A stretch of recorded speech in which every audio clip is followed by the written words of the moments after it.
Hello everyone, હું doctor Mayur Adajania, pathologist and laboratory head at સોરસ laboratory. હાલમાં વરસાદના વાતાવરણના લીધે મોસ્કિટો બોર્ન ડિસીઝીસ ખૂબ જ પ્રમાણમાં વધી રહ્યા છે, ખાસ કરીને ડેન્ગ્યુ અને મલેરિયા. ટ્રેડિશનલી ડેન્ગ્યુ માટે આપણે રેપિડ ટેસ્ટ અને એલાઇઝા ટેસ્ટિંગ બે મેથડ યુઝ કરતા હતા. અત્યારે ડેન્ગ્યુ ટેસ્ટિંગ માટે એક એડવાન્સ ટેકનિક ખાસ કરીને પીસીઆર ટેસ્ટિંગ પણ આવી ગયું છે.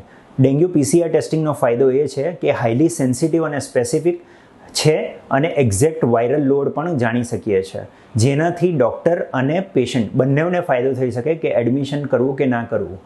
અત્યારે ઘણા પેશન્ટમાં એવું જોવા મળ્યું છે કે ટિપિકલ સાઇન અને સિમ્ટમ ડેન્ગ્યુના હોવા છતાં એમનું રેપિડ ટેસ્ટિંગ અને એલાઇઝા ટેસ્ટિંગ નેગેટિવ આવ્યું હોય અને પીસીઆર ટેસ્ટિંગ પોઝિટિવ આવ્યું હોય, તો એ રીતે પણ પીસીઆર ટેસ્ટિંગ ફાયદાકારક છે. અમારે ત્યાં ડેન્ગ્યુ પીસીઆર ટેસ્ટિંગ માટે એક સ્પેસિફિક ડિપાર્ટમેન્ટ છે જ્યાં પીસીઆર ટેસ્ટિંગ થાય છે, જેમાં ડેન્ગ્યુ છે, ચિકનગુનિયા છે, એ બધા ટેસ્ટિંગ થાય છે. તો કોઈપણ ડેન્ગ્યુ પીસીઆર કે ચિકનગુનિયા પીસીઆર રિલેટેડ ક્વેરી માટે તમે સોરસ લેબોરેટરીમાં કોન્ટેક્ટ કરી શકો છો. Thank you.